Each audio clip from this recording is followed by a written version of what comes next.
You really did the high mark.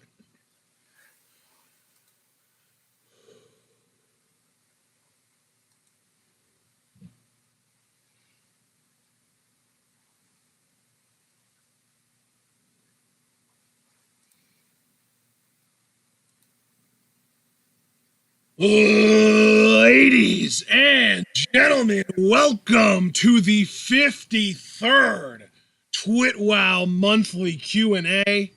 It is November 2020, and we have got 47 total questions from you guys here today to answer.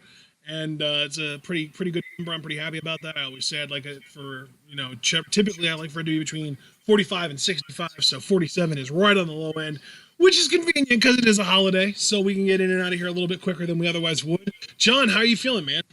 I'm feeling just fucking serene right now. I am so full of food. Before we got on, I was telling Ashley I had a bowl of cereal and had some pumpkin pie topped with lactose-free ice cream. So I just think that experience has left me really loving humanity right now. So I'm very much looking forward to answering these 47 questions, which was also the number of the Hitman agent in the Hitman video game series, which I'm quite a fan of. So I don't know. I'm feeling good things from all this happening here.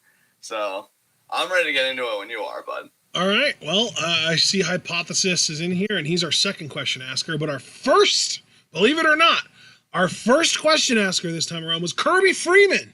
Kirby Freeman already got his questions in literally the day of our last Q&A. Might have even done it while we were still live. I don't even know. But first question from Kirby. What did you guys think about the Blackpink Netflix documentary? I don't think either one of us watched it. No, I did not watch it, so I can't answer that. I guess we'll move on to the next question. If Rossi told TWitWoW to make a faction using non-WWE women, minimum 5 wrestlers, who would they be? Non-WWE women, minimum 5 wrestlers, and it's a faction? Yeah.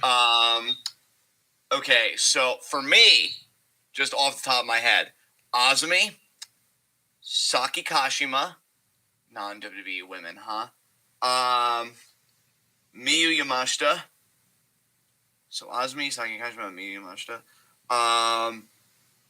Non-WWE women, shit. Because WWE really takes a lot of people, so I'm even trying to think. I know a lot of them are probably going to be Stardom, inevitably. Fuck it, Utami. And, I don't want to say Momo, although it's just going to be my break glass in case. Let me just give me a minute just to think of one more person. Trying to think. Non-WWE woman. You know what? Actually, scrape out Utami. We'll do Thunder Rosa and Jamie Hayter. Interesting. Okay. I am also going to be using Jamie Hayter. Okay. But then I think my entire rest of my team is going to be different from yours. Oh no, I am also using Saki Kashima, so that's 2 that we'll have in common. So Jamie Hayter, Saki Kashima, Saki Sama from TJPW and DDT, Priscilla Kelly. Nice. Oh, I had someone else in mind. Fuck, did I lose it? No. Come back to me. Shit. I had someone else in mind and I just lost it. Shit.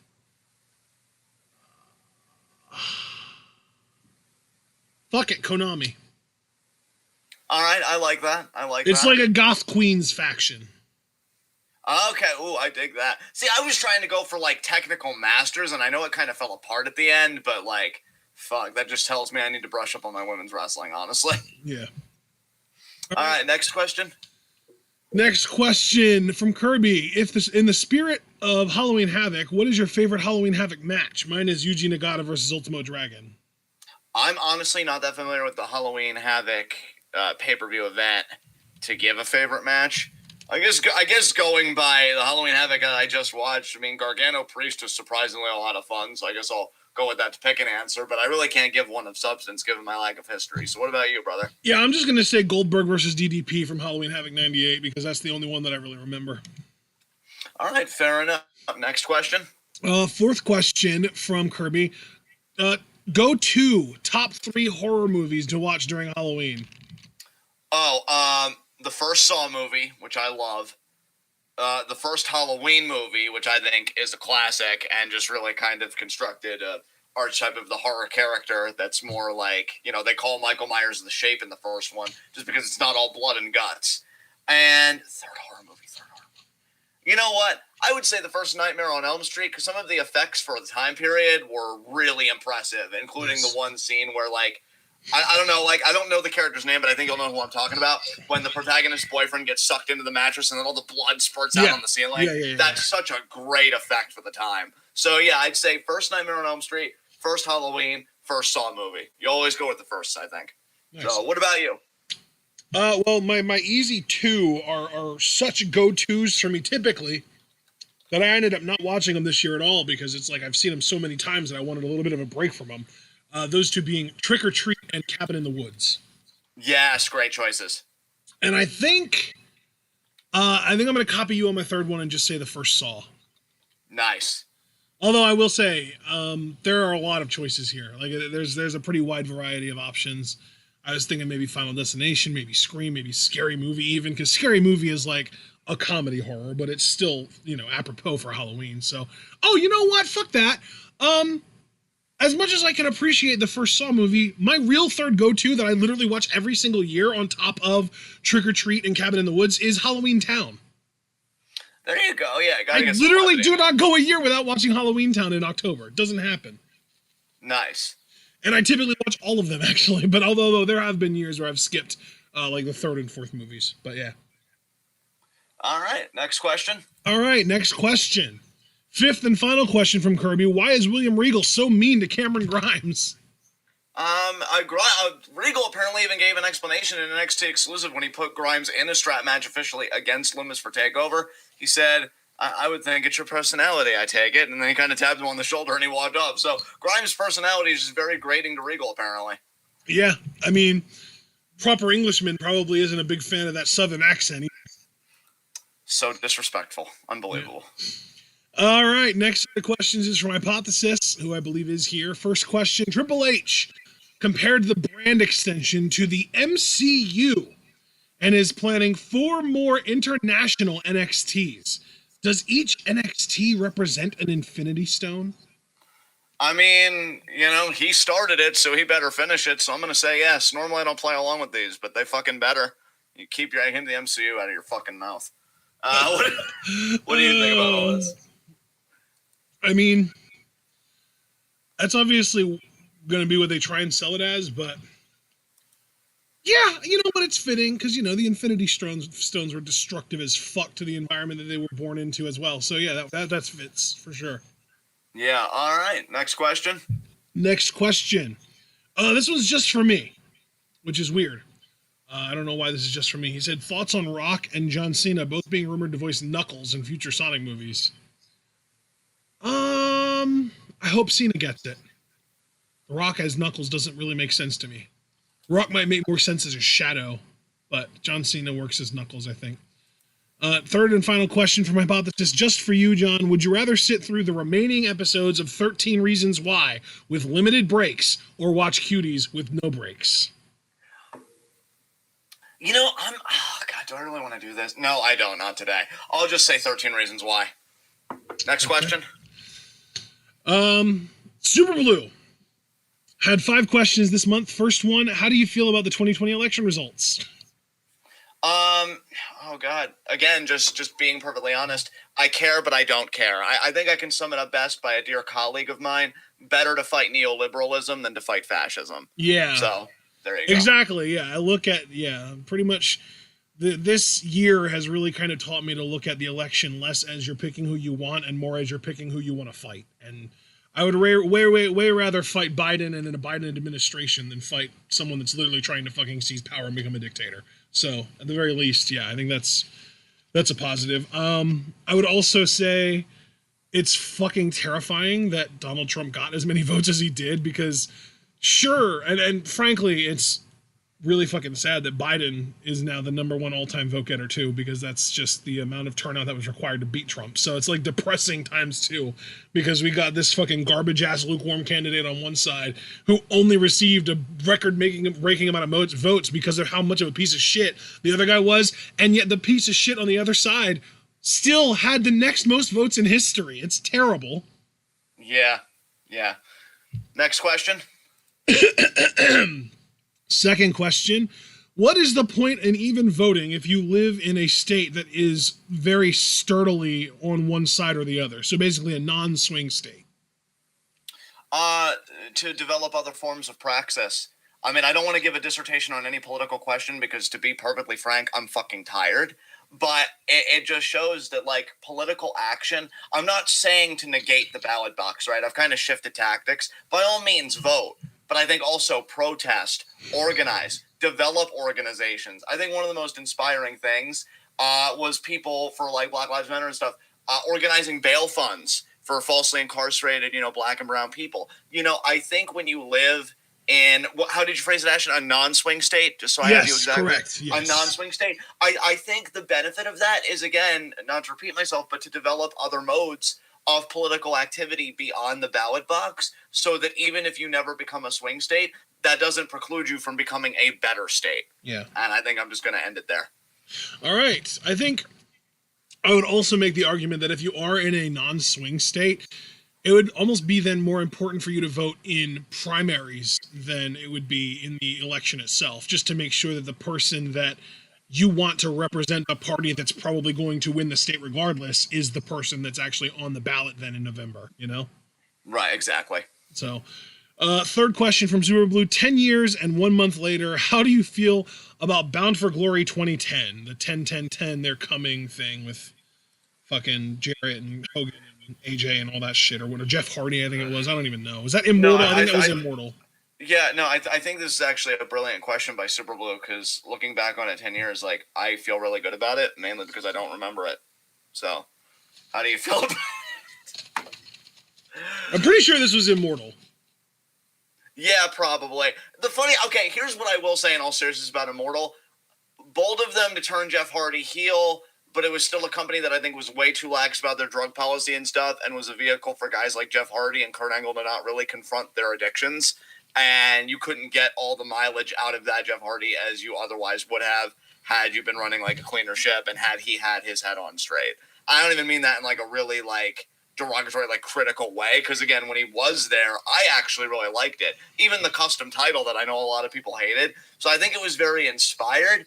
I just think your framework for executing on a very structural and like corporate level, like as a business, was really left wanting. So like I still feel the same way, 10 years later. Do you have anything you want to add?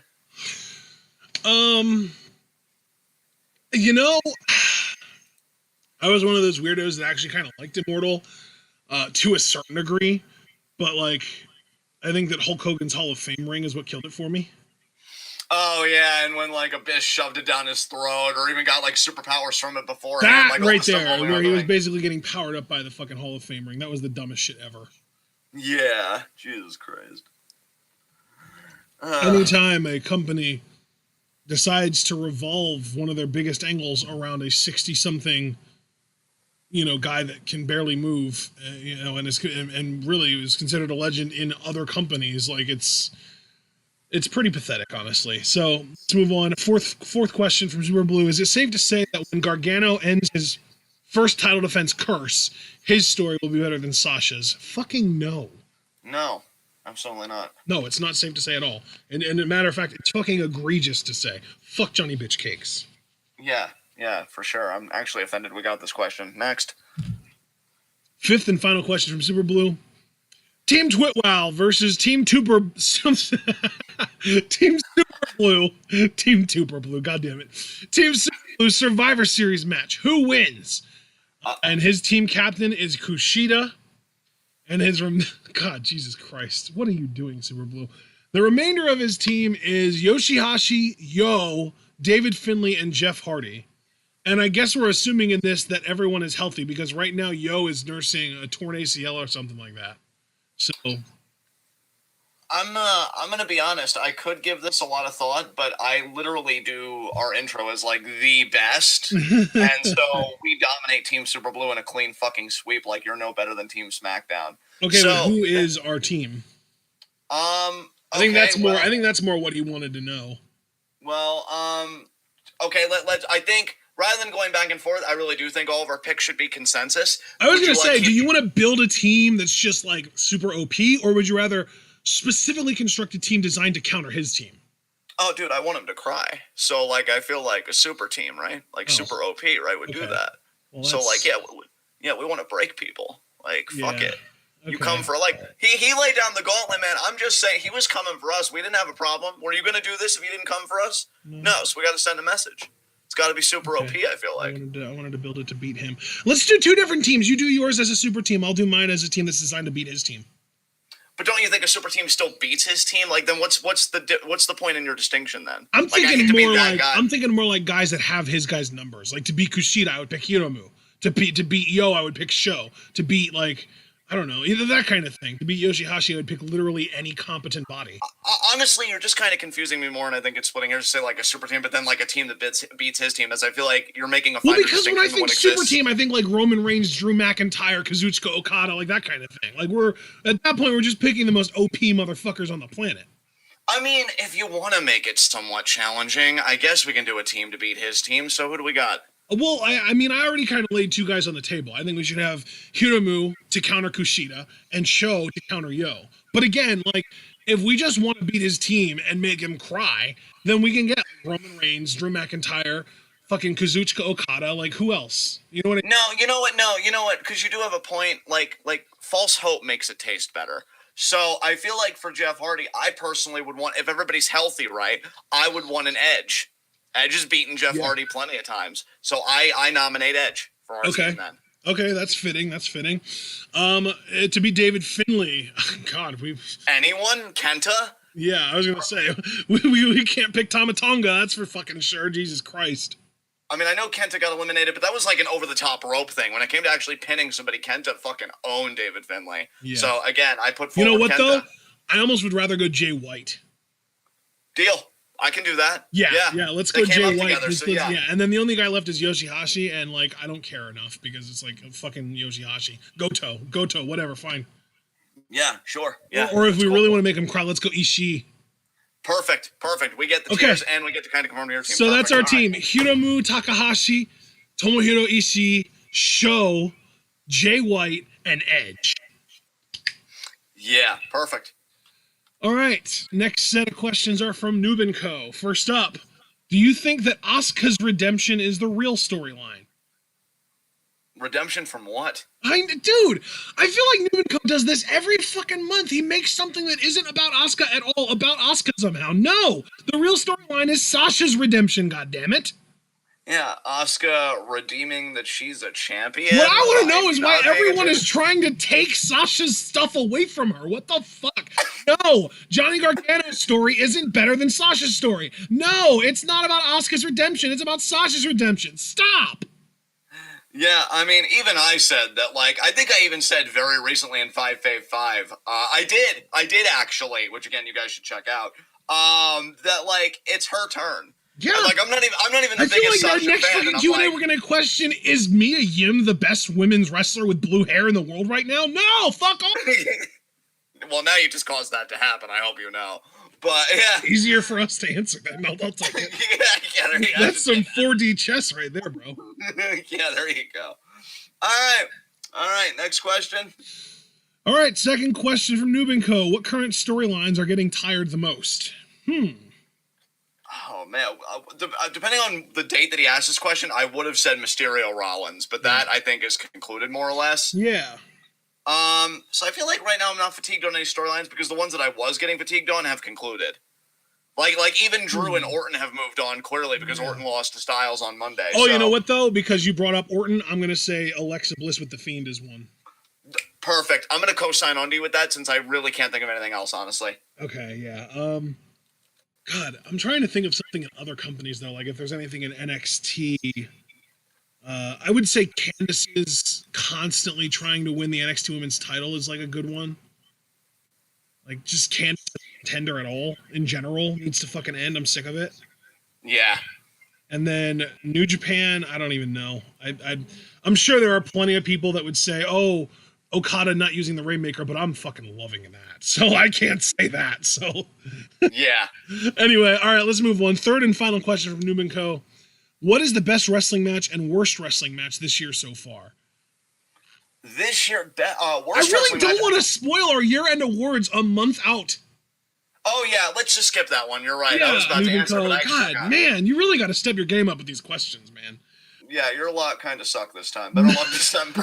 I mean, I'm just being honest. Next set of questions are from Craig Skiff. These are from the Discord.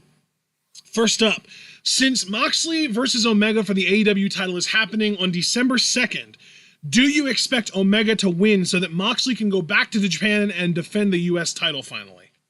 I really think that's where it's headed. Now, keep in mind, I have not watched AEW. I have not touched it. But if they're not building up Omega to be the one to take it off Moxley after their long and kind of scattered history, because they did have that, unsanctioned type matchup that was, really hardcore and shit, just so that Moxley could finish business there, it would genuinely surprise me. So I'm going to say yes, that's what they're doing. How do you feel about it? I think it's really fucking stupid that they didn't just do everything a little bit earlier so that they could have that be the full circle story at Full Gear. It's you guys. Oh God, I got so flustered by this because AEW wants everyone to see them as this prestige promotion, right? And it's they're, they literally say that they're revolutionizing the wrestling business, and there's this whole paradigm shift thing with Moxley and all that shit. They use a lot of revolutionary verbiage in their presentation, and yet they had an opportunity to do something so creative, so artistic, so poetic by having Omega beat Moxley for that title 1 year, almost to the day, after their lights out match at last year's same pay-per-view. And they not only missed out on it just in general, but they only missed out on it by 2 weeks. Are you fucking kidding me? You guys are gonna do it 2 weeks after the 1 year anniversary from last year's Full Gear? Are you shitting me right now? Really? That's the way that you're gonna do this? It's so stupid, dude. I hate it.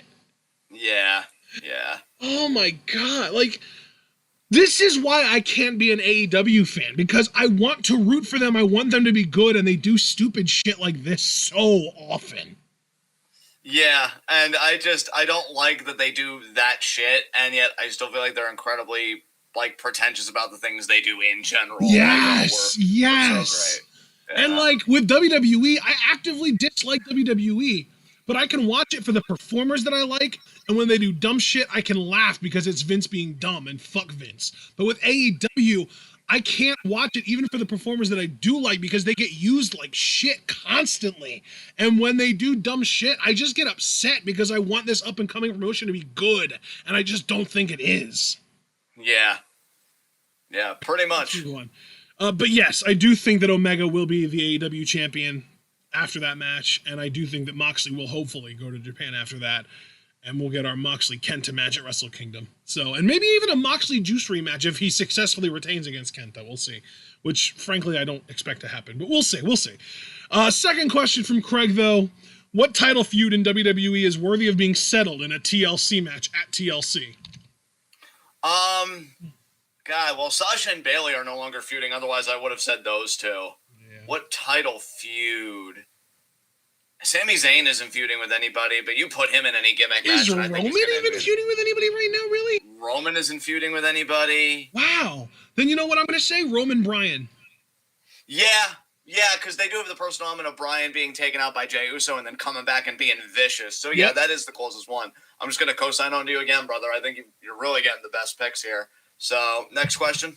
Next question is for me only, because it's football related. With Joe Burrow having torn his ACL, and I actually found out it was a hell of a lot more than that too. It was ACL, MCL, PCL, all kinds of shit. His knee basically fucking exploded. But with Joe Burrow having torn his ACL a couple weeks ago, is Justin Herbert the runaway favorite to win Offensive Rookie of the Year? I think if we ended the season right now, it's a yes, but I think that there's also a chance that Tua Tagovailoa could really close the gap within the next month and a half, or not month and a half, but month. really close the gap and maybe even snatch it out of Herbert's clutch. But I think Herbert is the strong favorite right now. I just fucking love Tua. So I think they're both, I think all three of those guys are awesome. I think they're all three going to have great careers. I'm really excited to see Burrow get back next year with hopefully a better supporting cast, because realistically, the Bengals might get another top 5 pick and they know they don't need a quarterback because Burrow is it. Burrow is the fucking man. So, hoping that the Bengals get more help for Burrow when he comes back, which is hopefully next year, which again might not even necessarily be the case because his knee fucking exploded. So he might not come back until 2022. I don't know. But next question, John, is for both of us. Who are your picks to win the 2021 men's and women's Royal Rumble matches? And the only reason that I'm okay with this is because our preview and predictions for the Royal Rumble are still 2 months away and a lot can change in that time. So we can do this now. Yeah, absolutely. So I think my pick for now for 2021, I'm still tentatively I'm gonna pick Keith Lee for men's. Okay. Because I'm curious before I answer women's. Are you still with that? Because I think you said that recently for your own pick, and I am sympathetic. Let me answer both of these after you're done answering both of them as well. All right, fair enough. For women's, honestly, when's Becky supposed to give birth? In like a month, December. January 24th. I think December 15th, I want to say, is her due date or something like that. So she couldn't conceivably be a surprise entrant, right? I mean, realistically, it shouldn't happen. I don't think that she should be able to be in it, even if she does feel like she'd be able to get back in shape for it. I mean, maybe they would be like, yeah, just go out there, don't do any bumping, and then, get eliminated by getting thrown over the top rope and landing on the apron and then getting knocked off there so that you don't hurt anyone and don't hurt yourself and stuff like that. Like, if they really wanted her to just be super careful, she could probably pull it off. But I'm really, really not betting anything on it. I really don't think it's going to happen. I don't think she's going to. She might, I could see her be a big return on, the post-Mania Raw. You know what I mean? Well, barring Becky, and really, I haven't been fearful of Ronda for a minute, so I'm not even going to consider her. There are only 2 names that come to mind for me. Charlotte, again, for a 2P because she's the queen. Or, and I'm really hoping for this, Bianca Belair. So I'm going to go with Bianca Belair because that's the one that I want. I feel like that is just not realistic either. So I'm going to say, for the men's, you know what? I think Craig has been predicting this for a while, and he's really good at predicting things really far away. So I'm going to go with Edge to win the Royal Rumble because I think Orton might win the title back by the time we hit Mania and we get that match again. And then for the women's, I'm going to go out on a little bit of a limb for the women's too, because I know you picked Bianca, and I think she's probably about as much of a stretch as who I'm about to pick, considering who I'm about to pick isn't even on the main roster yet. I'm going to go Rhea Ripley to win the Women's Rumble. Okay. All right, we'll see what happens. I'm hoping that we get somebody that we can get excited about, like EO debuting on the main roster and winning the Rumble to challenge Asuka would be fucking legend status. But I don't expect that at all. I will say, though, dude, I'm terrified of Ronda coming back because you've seen she's been training with fucking DeMott. Yeah. So that's a definite threat. John, though, Craig's fifth and final question is just for you.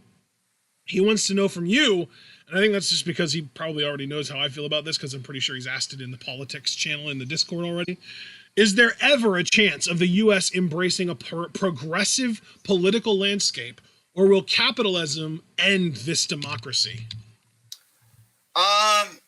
Craig, I think one always has to tend towards optimism, and really progressivism isn't even the height of my optimism personally, but that's a whole other matter that, again, I am tired and I really don't feel like getting into.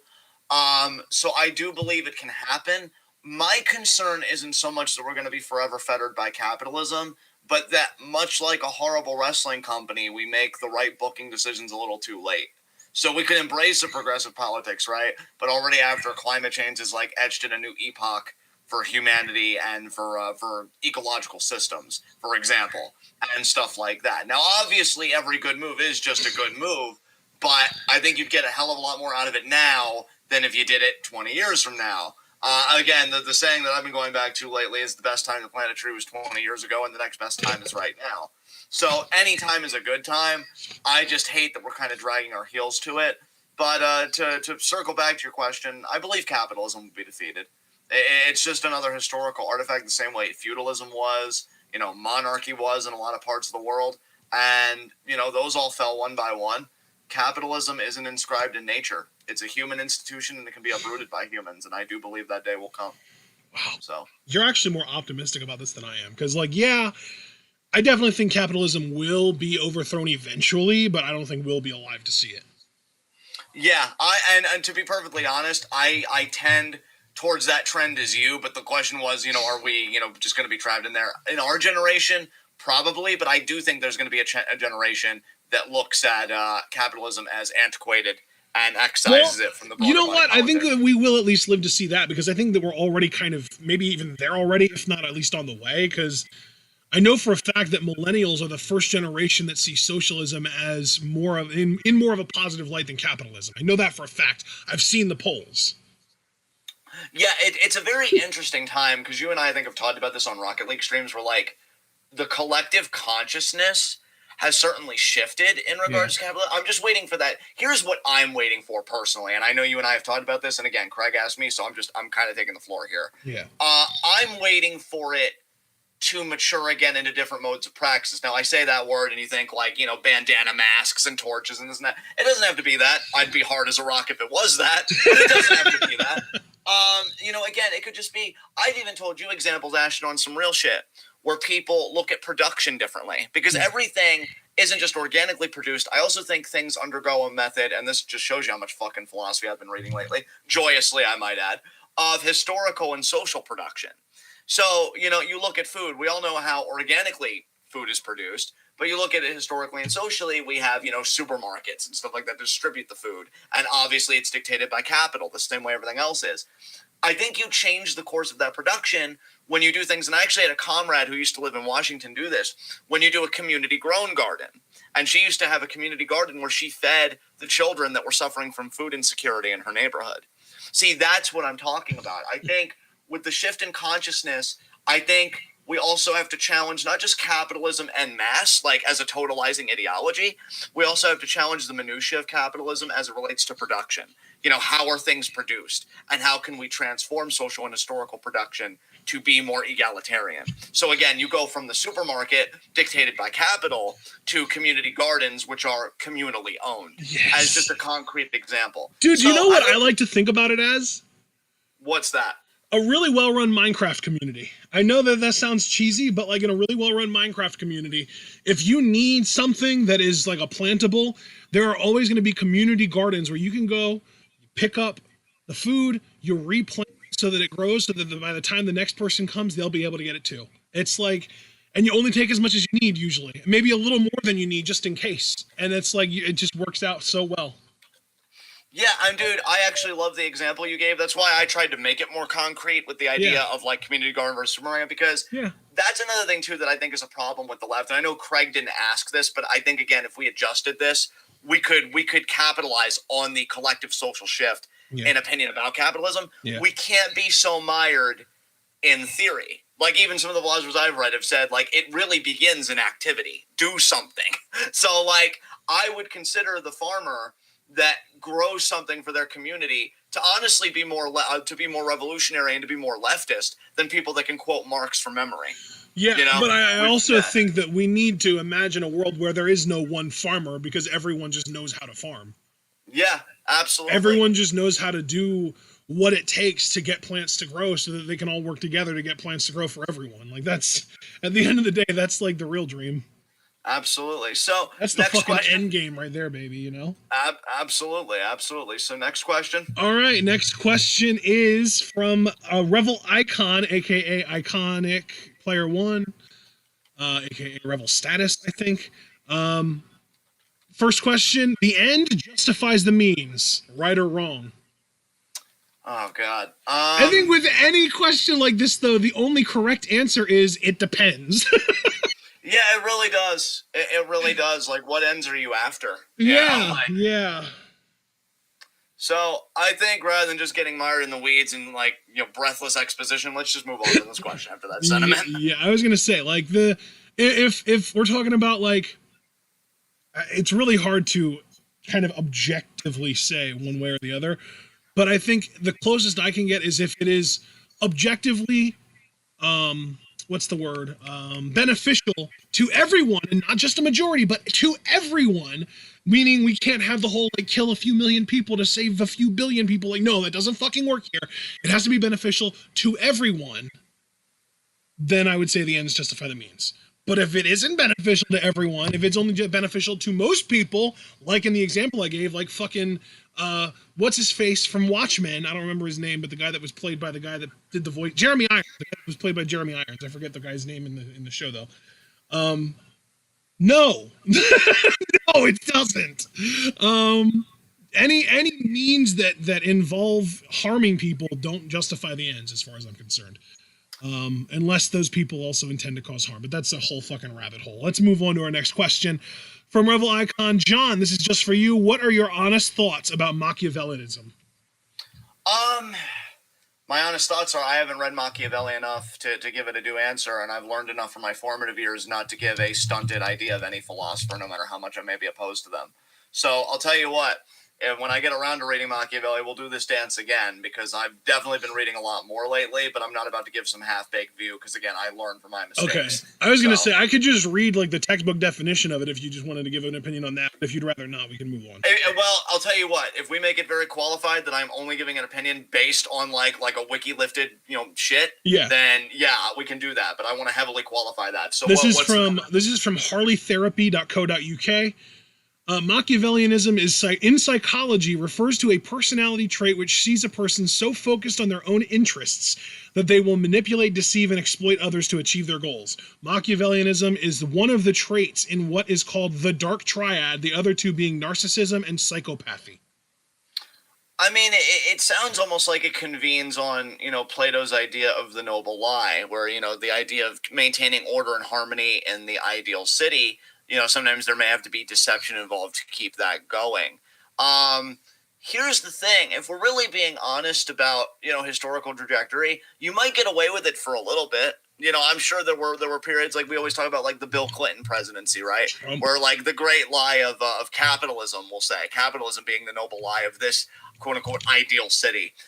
You get away with it because people really, a lot of knowledge is derived from sense perception, right? So when they see their wallets are augmented, when they see they're eating more, when they see they're enjoying a different standard of living or a higher quality of life, yeah, sooner or later, though, the lie exhausts itself.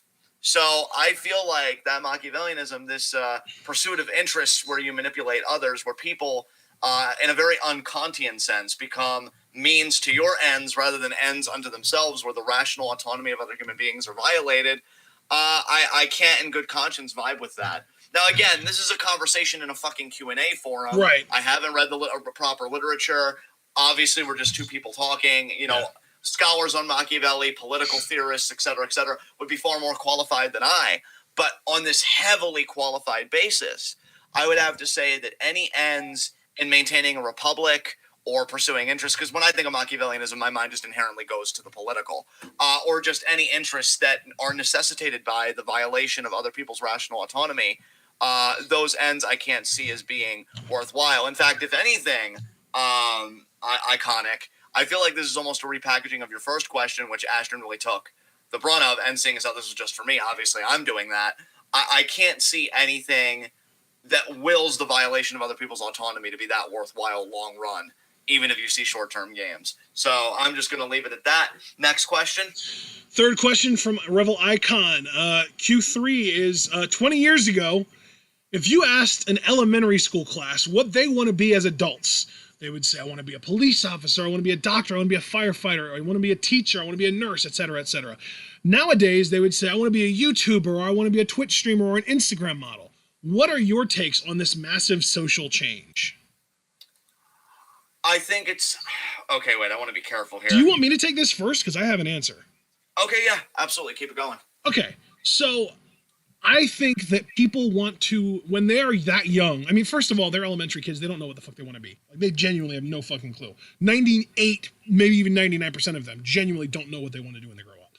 But in this world where, they still have answers and those answers are what you say they are, I think that people grow up, or the kids will say that they want to grow up to be whatever the people are who they admire already are. So if they admire police officers, if they admire doctors, if they admire people who help people, then that's what they're going to want to grow up to be. But if they admire someone like PewDiePie or someone like Ninja, et cetera, they're going to see that. They're going to see that person. They're going to say, I like that person. I want to be that person. And that's what they're going to say that they want to grow up to be.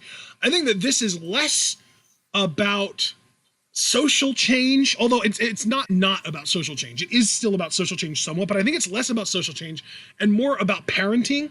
Because to me, if you have a kid whose only goal in life is they want to be Ninja, that to me is more on the parent than anything. It's more on the parent than it is about society, because the parent's job is to teach that kid right from wrong and that kind of stuff. But I also want to just tack on a little extra commentary on this. There's nothing wrong with wanting to grow up to be a YouTuber or a Twitch streamer or an Instagram model. There's nothing wrong with wanting to grow up to be an entertainer in general. Because personally, in my opinion, I think that you're talking about two different sets of kids here. I don't think that the kids who 20 years ago would say they want to grow up to be a police officer or a doctor or a firefighter would say that they want to be a YouTuber or a Twitch streamer or an Instagram model now. I think that you're talking about the kids who 20 years ago would have said they wanted to be an actor or they wanted to be in a band. Those are the kids that back then nowadays grow up saying they want to be a YouTuber or whatever. They're different types of kids, because 20 years ago, those kids now today, maybe they would say they want to grow up to, they might still want to grow up to be a doctor. I think maybe police officers are a lot less likely given the kind of culture that we're in right now, but they might still want to grow up to be a doctor or a firefighter. But I think that in general, there are people who only want to care about other people and only want to help them in one way. And then there are people who want to be entertainers and want to make people feel joy in a different way and help them in that way. I don't think that it's fair to say that, oh, if you were 5 years old or 6 years old in 1990 or 1995 or 2000, you were more likely to say you wanted to grow up to be a doctor than if you're that age today. I just think that they're talking about different sets of kids here. So, John, if you want to go ahead. I think you gave a perfect answer to that. I really don't even know what to add. I was just going to say that I don't think we can. First of all, I do think it is kind of a generalizing statement. Like the kids like say this amiss because like I haven't, I would have to see studies of that or whatever. But even assuming that charitably, even taking that on good faith, I think you look at the direction of society. And I mean, that's the stuff that looks cool now, and that's the stuff that looks fun now. I think one concern that I have about the trends of society is that I think a lot of stuff is being instrumentalized in the sense that like everything has to have some kind of means ends efficiency as it relates to capitalism. Like, how does this augment profits? How does this further the economic growth of our economic system, rather than things being good in and for itself, right? Like, I just imagine like a musician that Juilliard's the big music school that like they play the flute religiously, not because they love it, but because they want to get into Juilliard, and I really am worried that we're missing out on things that are good in and of themselves, not to some external end. And I think people look at the YouTubers and in the kids' mind, that's probably what it looks like. That just looks like fun, period. No other like, oh, I can make a lot of money off of that or whatever. And that's the thing. They're always going to gravitate to that. As a kid, for me, inventing looked like a lot of fun. We watched animated movies of inventors like working in the dark, laboring over notebooks, figuring stuff out. Now, obviously, inventing's more complicated and a bit more mundane, especially today, than that. But you get a romanticized notion of anything, and that's what I would say about these YouTubers. It's a very romanticized notion, which is very easy to come upon, right? Yeah. And it looks like a lot of fun. That's just how a child's brain works, which, again, Ashton already said that perfectly. So I'm going to put a pin in it because I'm not going to waste time. Yeah, because you've also got to remember, like, if you're that young, all you're seeing is somebody playing video games for a living. You don't necessarily see the amount of setup, the amount of work, and the amount of investment that has to go into them being able to do that. You don't realize how much work it takes to be able to get to that point. And really how much work it takes not only to set it up like on a physical level, like setting up a good enough computer and whatever other components you might find necessary to be able to stream like that. You need a hell of an internet to be able to do that too. But then there's also literally just having to build an audience. Like, we've been here for a damn near a decade at this point. And granted, we don't really put that much effort into building an audience, but we're still under 2,000 people subscribed to us. And like, if we would put in effort, we probably still wouldn't like blow up out of nowhere. We would still be relatively low, but we know people that are busting their asses trying to build an audience that can't scrape 30K. Like, it is not fucking easy to build an audience. Like, it is genuinely a combination of luck, skill, talent. Like, it is really a challenge. So that, I think, is another aspect that those kids don't necessarily know, but by the time they're old enough to actually do it, maybe they'll have figured it out by then and have something other than that on their mind. You know what I mean? Absolutely. All right, next question. Next question is, what is the most bizarre wrestling dream you've ever had? Does it make me a bad wrestling fan to say that I've never had a wrestling dream before? No, it doesn't. I think I had one where I actually saw David Benoit debut. Wow. It was actually very recently, like a month or two ago. And I think he used the headbutt. And I remember him going to the back and me telling him, like, don't do that. Because I just got flashbacks to his dad. The only other one I can think of is when Chris Jericho was doing the second day of 2012 promos. I actually had a dream that, like, I don't know, Jericho returned and it was, like, confirmed to be him. So I guess it was subconsciously on my mind. But yeah, the David Benoit one really sticks out because I'm like, fuck me. He wasn't bad in the ring, though. Just that fucking headbutt. And, yeah, that only, again, happened, I think, like, several months ago. But, yeah, that's it for me. If you want to move on, we can. Yeah, I think the only thing anywhere close to a wrestling dream that I've had is that one time I had a dream that a wrestler went to my school, but it wasn't a wrestling dream. It was a school dream that just happened to have a wrestler in it. Exactly. So I don't know if you'd call that a wrestling dream, but I mean, if you want to count that, then there you go. Fifth and final question from Revel Icon. The main characters of the last video game, movie, TV show, and book that you interacted with are your new wrestling faction. Who are they? Because then he also added that you're the leader of the faction, and he wants to know how OP we are. Okay, so... I think for both of us, the last show that we watched was Daredevil. Okay, so Daredevil would be both of our factions. The last book that I interacted with? Oh, God. Dude, okay. I gotta go back so far, I don't even remember. So here's the thing. I'm really not trying to split hairs when I ask this, okay? When they say interacted with, can I currently, like, be reading it, or would I have already had to finish reading it? So I can currently read. Then it would be Lucretius, the ancient Stoic philosopher, would be in my faction, which that's fucking based as shit. I'll fucking take it. Goddamn, yeah. Me and Lucretius are gonna send those motherfuckers back to the void. Which any philosophy nerd like me, if you get that reference, +5. I'm actually unironically proud of you. It may never happen again though, so don't get too excited. Let's see, and was it music? Was the other one that they said they should show? It was a movie, TV show, video game, and book.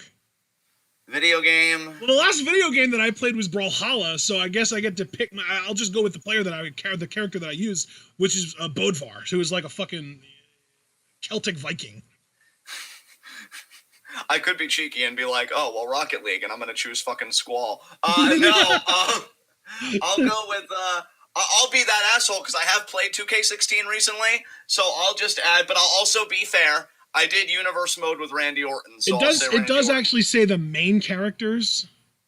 Main characters, interesting. And to be fair, Bodvar is literally the first character available on the character select screen in Brawlhalla, so I think that it actually is fitting that we could call him the main character of Brawlhalla, even though there is quite a wide selection. So then, stick with that. Then you know what? Let me see. Oh god, I hope I don't crash this call because I just loaded 2K16. Can you still hear me? Okay? Yeah, man, you're good. Yeah, okay. I really didn't want to overestimate my computer's capability because I'm going to launch 2K16. I can't believe I'm fucking doing this right now. I'm going to go on the roster list, and whoever is first, and I think I have an idea of who it is, that's going to be in my faction, and it's going to make me laugh. It looks like it's Austin, actually. I think it's going to be Austin because I'm looking at WWE 2K16 on PC, and the sort of cover art is Stone Cold Steve Austin, so.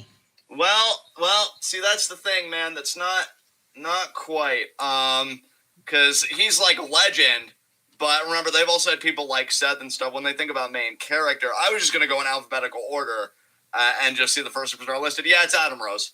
I'll just go with fucking Adam Rose. Fuck it. Either that or... Just go with Austin. He's the cover boy.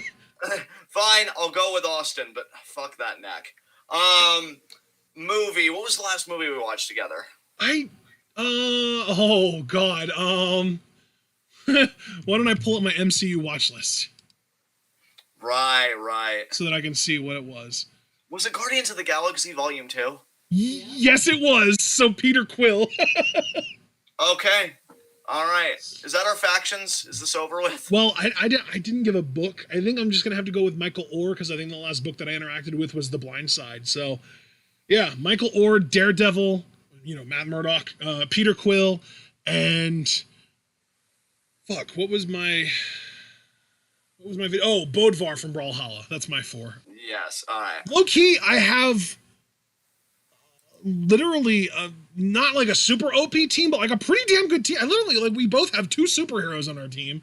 And then you have what, a philosopher and a wrestler, and I have a fucking Celtic Viking and a 6'5" football player. So I think we both have pretty good teams. I'd say so, yeah. Not OP, but pretty good. All right, moving on from Revel Icon, our one and only question from Stella is literally just, how have you two been? Oh, Stella, you're so wonderful. I hope you had a great holiday today if you go back and you hear this. I've been really good. I've been doing a lot more reading lately, which, God, that soothes my fucking soul. My Thanksgiving holiday was great today. I am dealing with, 4 cavities in my mouth, but thankfully they're not hurting me, and I did get set up with a new dentist that's far closer to my house than the one I've been going to, so I'm really hoping that they can treat me, and I did get dental insurance for this, so I'm feeling really good about that. I've got, $2,000 allotted, but I know dental bills rack up real quick, so I'm hoping they can treat it okay. I hear that golf clap. Thank you. I'm so happy for you. Yeah. So, things are going well there. I mean, yeah, I'm just trying to keep my lot small and content.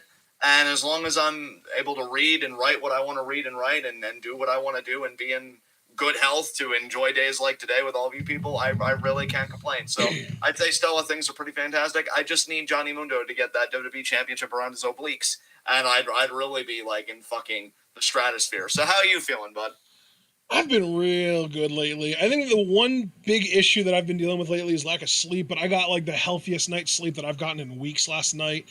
Slept from like 4 a.m. to like 12:45 p.m. I got almost 9 hours. I got like 8.5 hours of sleep.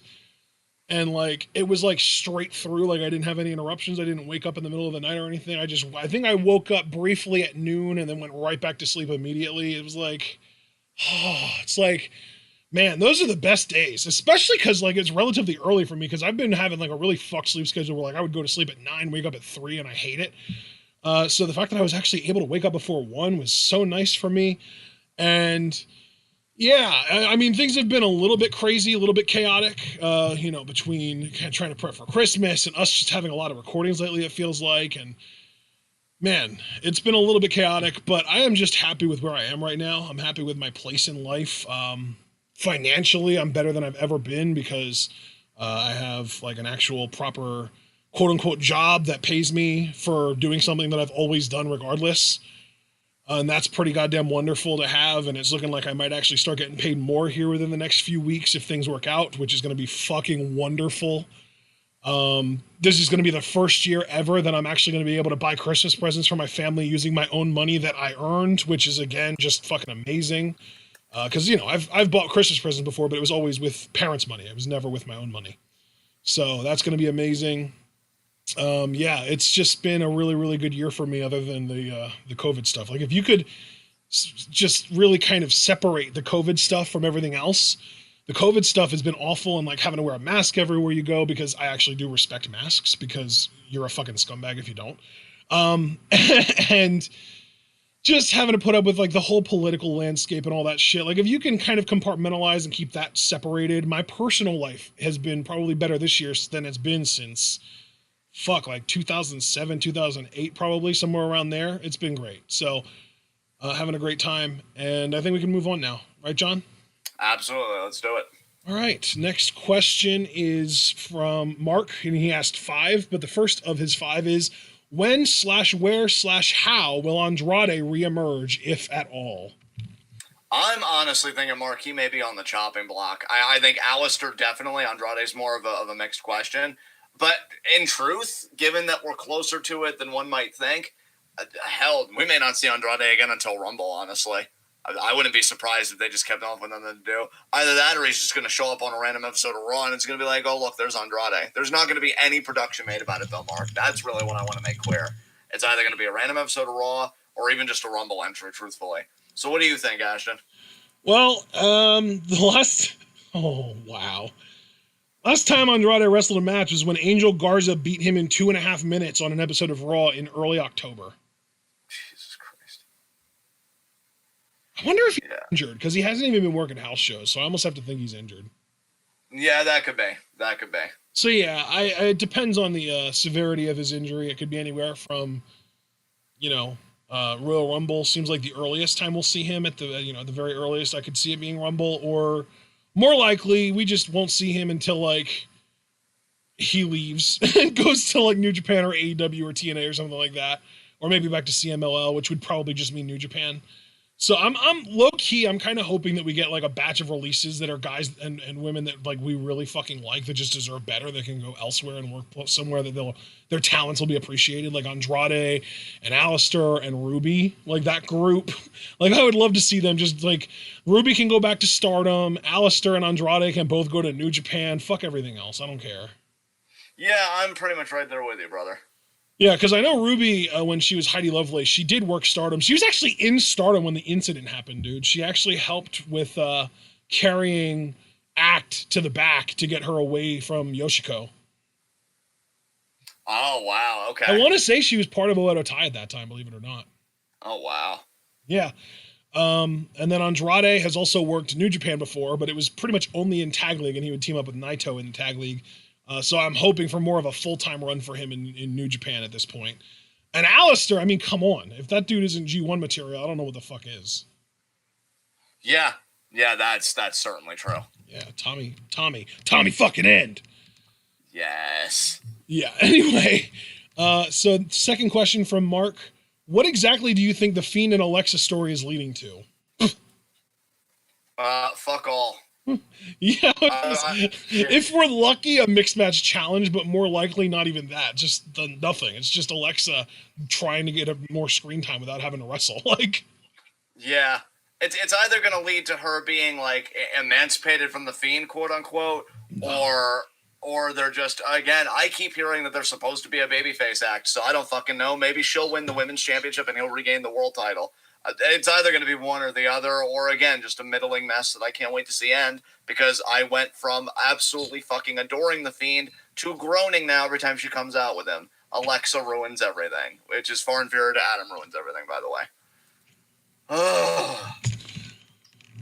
Third question from Mark. If Lucha Underground... Oh, no, wait, I skipped one. If I were to update the TWitWoW bingo card, what would you expect to be on it? Me calling Pat McAfee Giga Chad. Yes. Also, thick. Was Face already on the first one? It probably was, but it would have to be on the second one, too. Yeah, have to be on the second one. We shouldn't even call it the second one, because I don't know how many revisions it's had. We should just call it the new one. Me saying based, and or me making the weird sound of imitating swooning, the yeah. And any of the wide variety of sounds that my throat emits as well. Oh, absolutely. Chucky Elephanty, that thing. Me purring whenever Santos Escobar's on. Yeah, like anything that could rightfully be construed in any other context as sexual harassment on my part when I'm ogling fucking Escobar, and I'm like, what a man. Well, I mean, really, that phrase alone could be from either one of us, because I say that about Drew all the time. Yeah, there you go. Yeah, I think we gave sufficient answers. Yeah, there we go. All right, fourth question from Mark. If Lucha Underground was still around and was interested in bringing back a Black Lotus triad, who would you use from Stardom in the new Black Lotus triad, knowing that Kairi and Mayu and Io are no longer available? Would we keep you in it? Because he did say you could keep Mayu, or you don't have to, though. I would want to keep Mayu because she has experience in the past triad, so she could almost like lead. Plus, it would be really interesting because if you remember the first time around, she was the first. If I remember correctly, she was the first match that Pentagon had. So you could like argue that she went from like the weakest leg of the triangle to the strongest. Yes. Dude, I think a new Black Lotus triad. Are you with me that we'd have Konami in this, especially with her new gear? Oh my god, yes! So Konami, Mayu, and then I'll let you pick the third one, because whoever you pick, I'll probably agree with. So. I mean, we got to get Io's fucking protege in there, right? Azumi. Oh, dude, fuck yeah. Konami, Azumi, yes, yes, That's yes. dirty! Done. Oh my God! Done. Any hit you want. Done. Yes. Beautiful. Beautiful. Beautiful. Oh, that's so good. All right, so then fifth and final question from Mark. Can Shotzi take her tank to SmackDown and fire its cannon at Natalya so we can sink the boat already? Yes. Please, God, yes. I love everything about that. The sooner we do it, the better. Next set of questions was from Alex Cage. First up, will we see the Rascals at TakeOver? And that's, Trey Miguel, Desmond Xavier, and Zachary Wentz. I'm actually going to say no. I don't think we're going to see them. I think it's still a little too soon for that. I agree. I'm with you. Second question. Second question from Alex Cage. Why are Americans scared of free college? It's funny. I didn't mind this question, Alex Cage, but I am going to answer maybe more sincerely than I should. It's not that Americans are scared of free college. It's that the ruling class sucks the steel-toed boot of corporations because they're corporatists first, humanitarians, never. So I was going to say, what would you rather hear, the meme answer or the real answer? But then you just went and got all serious immediately. Well, yeah, I even said I was going to answer this more sincerely than I probably should. But yeah, I mean, that's really it. Well, so I had a different serious answer than you, so I'll do it again. You want the meme answer first or the real answer first? Do the real answer first. This way we can end on some levity. Okay, so the real answer, in my opinion, is because it goes all the way back to Ronald Reagan, really overly emphasizing trickle-down economics and how important it is to give rich people more money and CEOs and corporations more money, and trickle-down economics, and basically this idea that having the government pay for something is a bad thing because that is a way to make the country go broke. And, the whole deficit hawking thing and that, everything revolving around that whole thing, I think, is the biggest problem and that, I think, is where we're on different pages because, John, you're basically saying, like, Americans aren't afraid of free college, but, like, I think you're focusing on the wrong half of the country because there is absolutely a huge chunk of people in this country who are terrified of free college because they think that it'll fucking bankrupt us, right? So, but then the meme answer is because America's anti-intellectual as fuck and they don't want to educate anyone. There you go. Next question. First question actually from Rotten Butter, which is gobble, gobble, gobble, which we know is the first question from Rotten Butter. Yeah, month's been great, man. Again, been doing a lot of reading, but it's a lot of, my philosophy shit, so I'm not going to take you guys all through that. A lot of Rocket League, obviously. WWE 2K16 I've gotten back into. As far as Netflix shows, I feel like me and the family, we've been getting through a lot lately. I'm just trying to remember what the fuck it is. I know we got through the show Evil, which was a CBS show that I guess got imported to Netflix, but I think it's still running actively on CBS. It's just they wait a while and then Netflix has a deal. That has Mike Coulter on it, who was Luke Cage. It's actually really good. It's a lot better than I thought it would be. So that was one great show. Nice. We're currently working on Shameless season 10. What else have we watched? Because we've been burning through quite a few shows recently, actually. It actually kind of surprises me. What was the other show that we watched recently? Well, while I'm thinking of that, music-wise, I don't think I've added any new music. Because I feel like maybe Every Hour Kills came out with something like earlier this month, and then that was okay. Let me think what else. Trying to think about, obviously, Ash and I, we've been going through the MCU hard.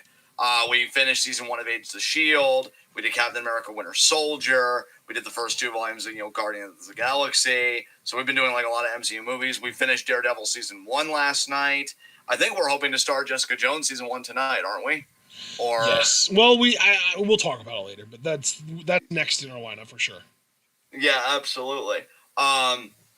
We watched the Big Mouth trailer for the upcoming season. Oh, yes, I can't wait. Yeah, that's going to be really good. And then, again, I know my family and I, we watched The Haunting of Bly Manor. That was all right. You sound so disappointed by that. It was pretty bad. Unsolved Mysteries, that was okay. That was pretty good. That was the second volume because the first volume was really good.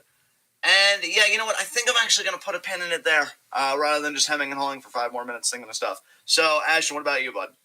I mean, yeah, the MCU stuff has been the main sort of actual like professional like Hollywood level content that I've consumed this month pretty much. Because everything else has just been YouTube. Everything. I've been really going hard watching as much YouTube content as I can from offline TV and like that crew of friends. Because you know it's really hard to just kind of remember everyone. But it's if you're familiar with offline TV, you probably already know that you know offline TV itself currently just consists of Skara, Pokimane, Lily Pichu, Disguised Toast, Yvonne, and Michael Reeves. Uh, as out of that group, I've been mostly watching Toast and Pichu, Lily Pichu. I'm a big fan of Lily Pichu's music too. I've actually listened to her music just over the last couple of Rocket League streams that John and I have done. She actually had a very Biba Doobie kind of style, and I like Biba Doobie as well. So if you know who Biba Doobie is, you probably know what her style is, and Lily Pichu's style is very similar to that. But they have a bunch of people that I also love. Like fucking Saikuno is like my personal favorite YouTuber right now. He's hilarious and such a nice guy, and just seems like such a great person. Big fan of Valkyrie as well.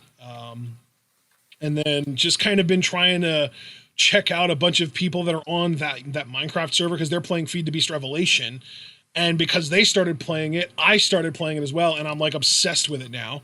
So Feed the Beast Revelation is a Minecraft mod pack that was made for Minecraft 1.12, and that's the Minecraft mod pack that I've been talking about so much lately. I've been having a lot of fun with it, and yeah, that's something that they've all been playing. You know, this whole group of people. Saikuno is like the main person that I keep up with the Minecraft server through. But I also try and kind of check in on everyone. Tina Kitten is one of them. Quarter Jade, aka Jody, is one of them. Yeah, Wendy, Lydia, like there's Sydney, like there's so many. There's so many. But yeah, that's been like the main content that I've been consuming this month. And as far as games, it really has just been Minecraft for me. I don't think I've like the only game singular that I've played other than Rocket League and Minecraft has been just Brawlhalla, and that's literally maybe a grand total of like an hour all month total. Like I barely play anything else. Most of my time is dedicated to either this, you know, TwitWoW and everything that kind of revolves around this.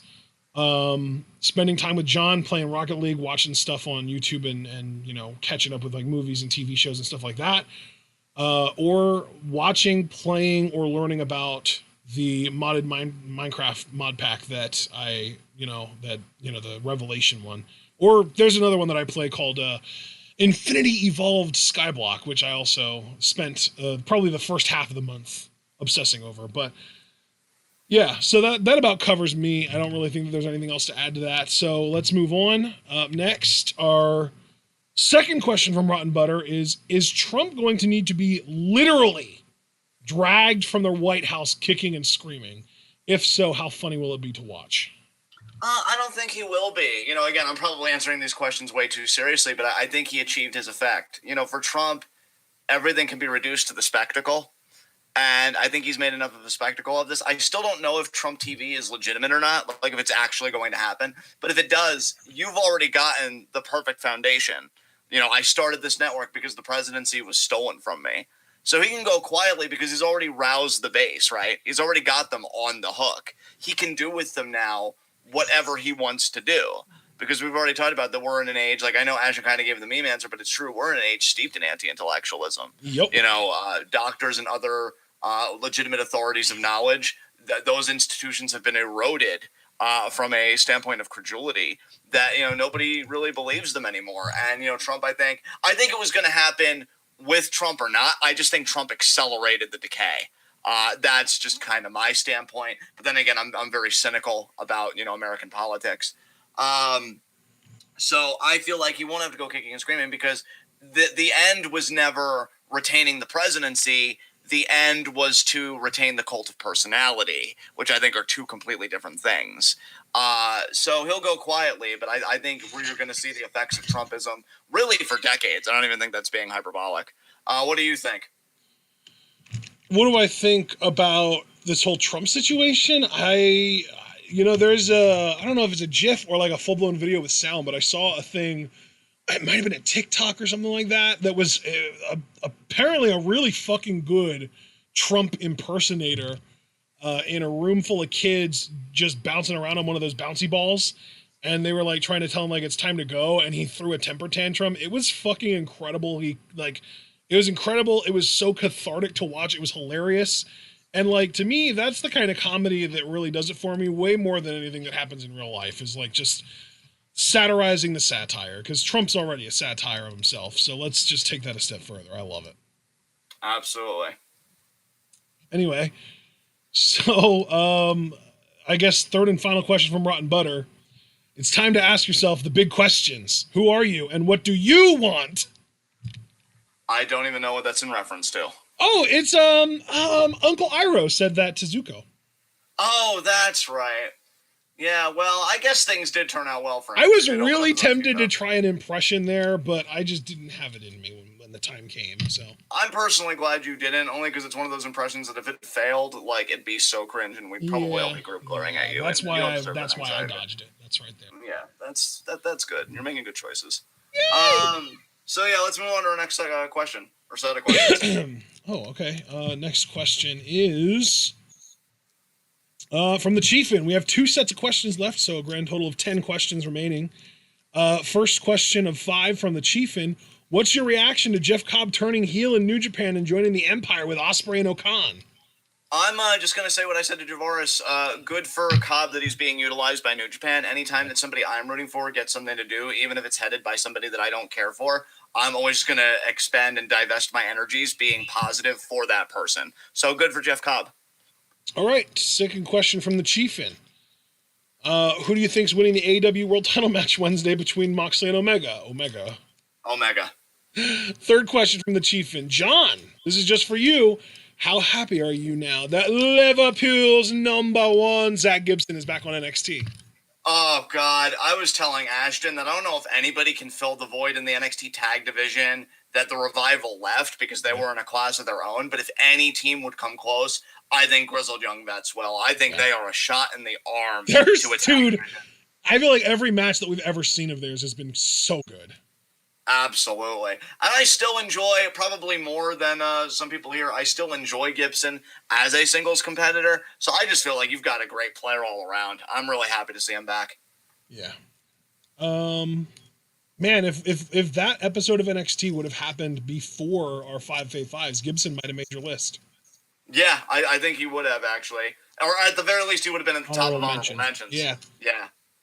All right. That was the third. Fourth question from Chiefin. What do you think will happen first? Ali wins a main roster title, or Grimes finally goes to the moon?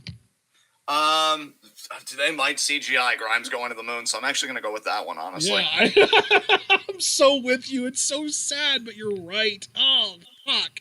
Yeah, with the way they're experimenting with cinematics and stuff. Now, I'm guessing, Chiefin, you probably meant that question more tongue-in-cheek, but unironically, Grimes going to the moon. Yeah. Fifth and final question from the Chiefin. Thoughts on the Great Okan attacking Tanahashi on day 1 of the Tag League? Do you think that Okan versus Tanahashi happens at Wrestle Kingdom? I'd be so fucking stoked for Okan if it was. Yeah. Like, again, copy-paste my answer about Cobb. I like Okan. I have said when we live reacted to his match about Okada, I love that this dude is it's what's old is new again, because it really feels like something out of the 80s, like being one of those Iron Sheik types. Yeah, exactly. And just the aesthetic and everything. I vibe with Okan, man. If he's facing Tanahashi, who's a workhorse and I think can get a great match out of anybody, what a great Wrestle Kingdom match to have. Yeah. Really proud for Okan. That's awesome if that's true. Yeah, I'm with you. Very, very exciting prospect there. All right, our final set of questions is Alex Foster, as per usual. First up, what would TwitWoW's float be like on the Thanksgiving Day parade? Oh, God, maybe a giant microphone for one, given that we are a podcast. Or then maybe it would just be, because I love our logo, maybe it would just be balloon form of our logo, just in giant letters. Yeah, that's what I think it would be. Maybe even like the avatar that we use, because like the avatar that we use like on Twitter, where it's like an Earth, like a world, but like a golden tinted world with a wrestling ring, in the middle of it, and then like the logo there. Like maybe they could figure out a way to make that into a float, because that's like at least like big round balloon shape kind of thing. Perfect. I love it. Yeah. All right. Let me close out of Twitter now because I pulled that up to look at it to make sure that I can describe it appropriately. But anyway, next question from Foster is, pandemic aside, what wrestlers would you invite to Thanksgiving dinner based on what you assume they can cook? In this scenario, the wrestlers are bringing the food. Oh, well, Tennille, I'll tell you who I'm not inviting is Ruby Riott. That woman can't cook for shit. Did Foster just say WWE people, or did he just say wrestlers? Wrestlers. Then Tennille, because Tennille's still wrestling. So, I'd absolutely invite her to Thanksgiving. Yeah. I'd invite Ruby, too, just so that we can cheer her on for trying. No, we're not eating anything she makes, but I guess I can she's too much of a sweetheart to just not have around, so I can tolerate her. You know, I can tolerate the smell of the horrible shit that she's trying to cook, if it means getting to just kind of hang out with her for a little while. Well, we give her the Play-Doh kitchen scent, so, okay, that works. Yeah, she can have the Easy Bake Oven. We'll do Tennille, we'll do Ruby. Actually, no, you know what? Because I do have a dog, and she even said she cooks really well for dogs, so I'll still invite Ruby because she can make a great Thanksgiving kind of thing. There you go. Yeah. So Tennille, Riddick's gonna eat good tonight. Absolutely, Tennille, Ruby for Riddick, and then based on what they can cook. Honestly, that's it. He didn't say how many people I had to invite, right? There was no number that I had to meet. No, you're right. I'm here trying to think of like 5, but yeah. Screw it. Yeah, efficiency. Too many cooks in the kitchen, right? Even more reason to have less people. Too many cooks. Too many cooks. Yeah. So yeah, 2 people. 1 for Riddick and 1 for the rest of us. Perfect. Tennille's just shouldering that load. Yeah. Although, to be fair, just like with Christina, I'd be like, okay, do you want me to wash dishes? Do you want me to wash anything? I mean, she'd actually do the technical side, but if she wanted me to do prep, I'd be down. Well, so. Plus, if we're having a Thanksgiving dinner together, it's at least you, me, my mom, Christy, and Chris. Yeah, exactly. So like all the 5 of us plus Tennille and Ruby, yeah, we're good. Absolutely, we kill it. Yeah. I would also want to invite... no, you know what? Never mind. We'll keep it svelte. We'll keep it down to just the 7 of us.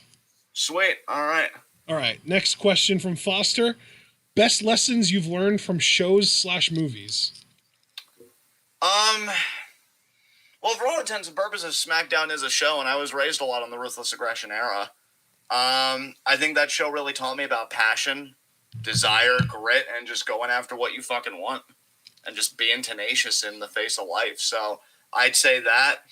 Movies, when The Butterfly Effect was my favorite movie. It's that there's no length that you shouldn't go for those that you love, particularly the director's cut, which was beautiful.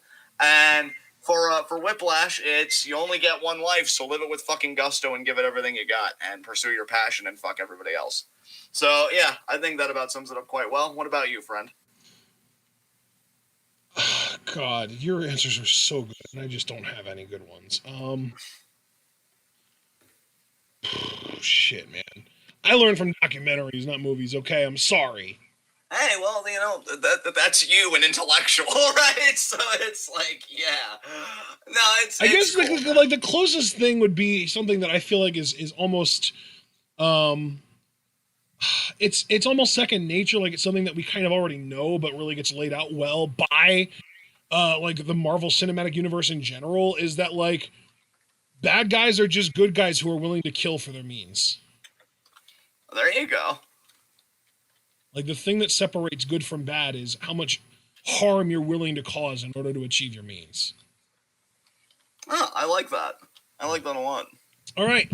4th question from Foster. How would you guys fix Pokemon Journeys? I want to hear your answer to this first. Oh, so that's what we watched with Go and stuff, right? Mm-hmm. Honestly, it's really simple. I'm not going to give like a deranged, angry answer because we're crushing this Q&A right now. So I'm just going to fix one thing that I think is a glaring flaw. Make Go struggle. Like, I would have as a narrative thread throughout a season. Now, I don't know how long a season is for Pokemon. Let's even be bold and say that a season's 40 episodes. And say, like, every maybe 10 episodes, you know, he comes across Pokemon that he just has been able to catch. But the thing is, he does something different every time to catch it. So you see that he's not doing the same thing. We're not going to have it where it's like, it takes him a while to figure out, hey, what I'm doing isn't working. Because I do want to make him intelligent. I personally find intelligence likable, right? And then at the season finale, yeah, catch the fucking thing. I hate how easy every catch comes to him, just in the short time that we watch Journeys. And you know, Foster, I'm not big on the Pokemon lore or anything, so I hope you don't think that this answer sucks. But, like, it doesn't matter if it's Pokemon lore. It could be Lord of the Rings. It could be Harry Potter. It could be, oh, God, I'm not going to get into that. It could be anything, right? And, like, a struggle, I think, is necessarily embedded in the fabric of any worthwhile narrative. The idea that everything comes so easy to go doesn't make him relatable, and in fact, would make him a better antagonist than protagonist. So yeah, that is just one element I would change, is just have Go struggle. Have there be a Pokemon. Hell, even if you didn't want it resolved in one season, even if you wanted it to be a whole fucking arc, however long you define that, just have a Pokemon that maybe even is sentient to a degree and just deflects all of his attempts, but he keeps working at it. And then when he does it, God, the catharsis when he finally does it. And that's the thing, Pokemon Journeys, I know, look, it's going to make money regardless. It's Pokemon. It doesn't care to try anymore. It's not art. It's money work. But if you ever really wanted to touch people and do something, like, you blow your load way too early when you resolve the conflict neatly in 20 minutes. So that's just my feelings on that. How would you improve Pokemon Journeys? So here's my thing. I don't remember what the name of the show was that we watched. That was the YouTube series. That was on the Pokemon channel that had, like, followed. It didn't really follow any one person, but it was like this city, and it was like super, super, like, beautiful animation and, like, really well lit and had amazing sound design. But you take the budget of that and you combine it with the budget of Pokemon Journeys, right? And you combine those two budgets and you put them towards a full beginning to end version of Pokemon Origins. Oh, I love that. I think, by the way, brother, the name of the show, if I've got the right video, was Pokemon Twilight Wings. Yes! Twilight, exactly. You combine those budgets and you make a full-blown Pokemon Origins series. You start the same way that you started the 4-episode sort of mini-series teaser that you did on YouTube. You can use all of the scenes that you already had in that version of the show, but fill out all the gaps in between. And then when you get to the end there, when Red becomes the champion, next season we follow Gold. We follow, like, the Pro, or Crystal even. Crystal would be even better. We follow Crystal throughout the region of Johto and her journey to make her way to the Elite Four. And then when she beats the Elite Four, we stick with her through a Kanto journey. And when she gets all the way through Kanto, we finally get to the main event of Season 2, or maybe even 3, if you want to take a little extra time with her journey. Crystal versus Red. It's the big fucking main event, 4-episode battle. It would be amazing, right? Then we go over to Hoenn, right? And we follow one of the protagonists from Hoenn. I think that's the one with Ethan and not Dawn. No, I think I'm on Gen 4 actually. Gen 3 was Brandon and May. That's right. So let's say we follow Brandon, since May was already in the original Pokemon anime. So we'll follow Brandon now. His journey throughout Hoenn, all that stuff. And eventually he makes it to the final and whatever. And maybe we even get, like, a surprise appearance that didn't happen in the games from, like, a Crystal or a Silver or a Gold or a Red or a Blue, or maybe all of them at the same time, to really make it this big epic finale, to live up to the big epic finale that was in Season 2, or again Season 3 if you want to do 2 seasons worth of second gen. So then, you just go on throughout all the games, and by the time you finally catch up to where the games were when you started, there will already be another, like, 3 gens worth of games out for you to be able to go through even more content. So it's not a never-ending series, but it is a series that doesn't necessarily have to end. It just would eventually get to a point that you'd have to have longer gaps between the seasons. But that's my idea. I love it. All right, is this going to be the final question for Foster coming up here? I believe so, man. Yeah, I believe it is. And the question is, TWitWoW Island as a TV show, is that a masterpiece or a disaster waiting to happen? Oh, God, it's a disaster waiting to happen. Are you kidding me? Jesus Christ. Who was on TWitWoW Island? That's what I want to know. Oh, God, well, you'd have to... Oh, God, if I answered this honestly. Because you need conflict. No. My question is more, is TWitWoW Island something that is imposed upon us, where we get thrown onto an island with people as chosen by some, like, neutral committee based on who is the most interactive with us in chat and social media and stuff? Or is TWitWoW Island a show that we run where we get to put people from our audience at our choosing on an island together and see how they go? If it's the former, disaster. If it's the latter, I was going to say, disaster. or alternative, it's us trapped on an island, but we at least get to control who's there with us, and we just have to, like, survive. Yeah. I don't know. If it's the first one, disaster. If it's the second one, I'd say disaster, but with the lulls. And that third option, still a disaster, and probably with some trauma mixed in there. So, wow. I don't know. Okay. Take your pick. Iconic island shows are fun. Aren't you like an eco-anarchist? So of course you'd think that. It'd be like, oh my god, a show post-civilization? I'm fucking there. Oh, he's an anarcho-primitivist. That proved my case. And so... Yeah. I wasn't sure what you were talking about, but then I realized that you were talking about Revel, because he just posted about how fun island shows are. Yeah. All right, yeah, that's... that about covers it. All right, yeah.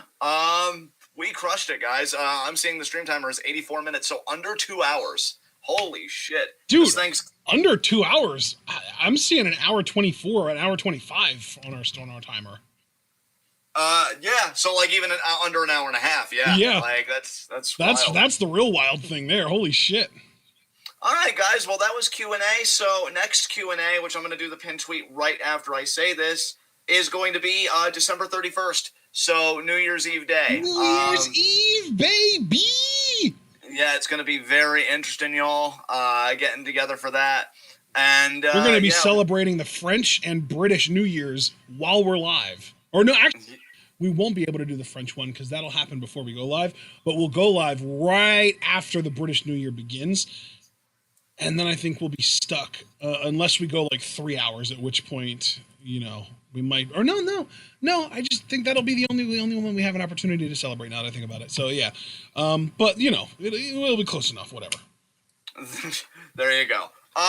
So yeah, guys, that's going to be December 31st, New Year's Eve.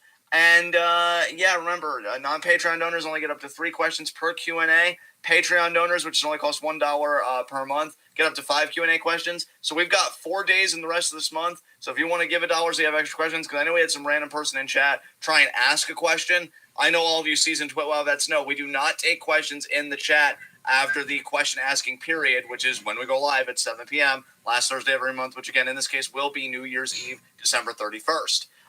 So if you want to get in on that, donate $1 now. It'll roll over in the next month, and you'll get your 5 questions. YouTube, Twitter, Facebook, Discord. I just tweeted out the new pin tweet for Q&A, so feel free to submit questions there. And obviously, Ashton, gathers them up. Beyond that, guys, tomorrow I can officially say that we will be able to do Stardom at 5 p.m. Eastern Time. They did get the full November 23rd show up. I think Ashton's really kind of figured Stardom out, hopefully, so makes me feel pretty good about commentaries going forward. And then at 8 p.m. Eastern Time, we'll be able to do a SmackDown Rocket League stream post-Survivor Series. So we're going to see if they set up anything for Roman Reigns, anything for the Street Profits, and anything, of course, for our beloved women's champion, Sasha Banks. So those are the commentaries coming at you there, and then we shouldn't have another commentary again until next Wednesday, in which case, we may have a Stardom again at 5 p.m. Eastern Time. But then, of course, our NXT review at 10 p.m. Eastern Time. It should be would that be the TakeOver Go Home show? Or am I this coming Wednesday is, yeah, it is. Yeah, so that'll be TakeOver Go Home show before TakeOver next Sunday. And yeah, guys, so it should be a very interesting week. And until then, because I believe, Ashton, you introed on this because it was Q&A, I'm just going to hand it over to you to take us home. All right, ladies and gentlemen, we hope that you all enjoyed our Q&A this month. If you did, remember to like the video, subscribe to the channel, click the bell icon, join that notification squad.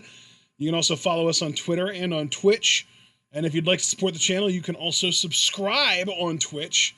In other ways you can support the channel, you can donate to the Patreon, you can buy our merch on Teespring, and you can share this channel and this video with all your wrestling fan friends and let them in on the best kept secret in the YouTube and Twitch wrestling communities. That's right, we are TWitWoW, and we are the workhorses of the Y and T WCs, and we will be seeing you all tomorrow twice, once at 5 p.m. Eastern Time for Stardom, and once at 10 p.m. Eastern Time for our SmackDown review.